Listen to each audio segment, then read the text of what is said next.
Back with more Walking Dead. This is episode 7 of season 9, directed by Michael Kudlitz, who played Abraham. So that's really cool that he's kind of been brought back into the whole kind of Walking Dead world to direct an episode. So that's exciting. And it's kind of mad that it's the mid-season finale next week. This season has just flown by. And obviously the last episode was very interesting because it was our first one without Rick, and we were kind of getting reacquainted with what the world is now without him there, because obviously we moved 6 years into the future. So we're kind of just getting to know what it was like at mainly Alexandria, I think, and how everyone was doing 6 years on. And at the end of the episode they were talking about taking all these new people to Hilltop, so I'm hoping we'll see what Hilltop's like 6 years later in this episode. And we also had that very interesting ending with Eugene and Rosita and the walkers whispering. So clearly the new kind of big bads are being introduced, which is very exciting. But yeah, I really enjoyed last week. I thought it was a really cool kind of episode to reintroduce us to everyone. 6 years on, lots of kind of big revelations and character changes and stuff, so it's really cool. And I'm very excited to see where they're going to go next with the story, so let's get into it. That is absolutely terrifying. Oh. Daryl's got a good boy. Good dog.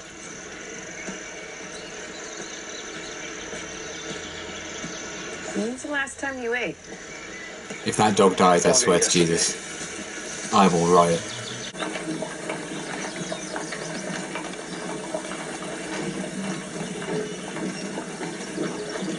Yeah, I think it's time to let the knives go. Honestly, I think she came around on the show. Just like she came around on him. My family. This place, Hilltop, it's safe. Maggie send another letter? Yeah, twins dropped it off this morning. She's good. Oh, I'm good. Congrats on being re-elected leader of Hilltop. You know, a win is a given when no one runs. And you can ask me them when I get back. Seriously? I like this. Oh wow, good shot. Seeing like Tara and Jesus being quite close, like showing Sadiq as well seems to be quite close now, which I really like. And these two are just always and forever. Help me to babysit your boy. Aww. Like that. How is it? She like trusts him more than like anyone else. He's an idealist. Oh, they're gonna find the ugly shirt they were talking about. I had it a whole week before my mom decided, for her own sanity, that I like painting better. Oh, maybe for my sanity, you don't. And don't keep telling us stuff about yourself, because that means death. Gotta be here. I know you don't like her rules, I don't either. But we made it out of here a long time, on our own, with less than this. So for a real chance for a safe place to live, we can make it a few more hours. I like her. Okay? Very level-headed. Sun will be down soon. We should find shelter. Sun's getting real low. Jesus. Rule number 1. Is Jesus teaching Aaron to be a ninja? Fair is important, Aaron. Not just for the kingdom, for all of us. We have to come back together. I don't think the fair's going to go particularly well. Something strange is afoot. I'm impressed. She cutting his hair. You think I'm still looking for him? Are you? I never found the body. Oh. Heather. After a while, it just got easier to stab. Oh, my heart.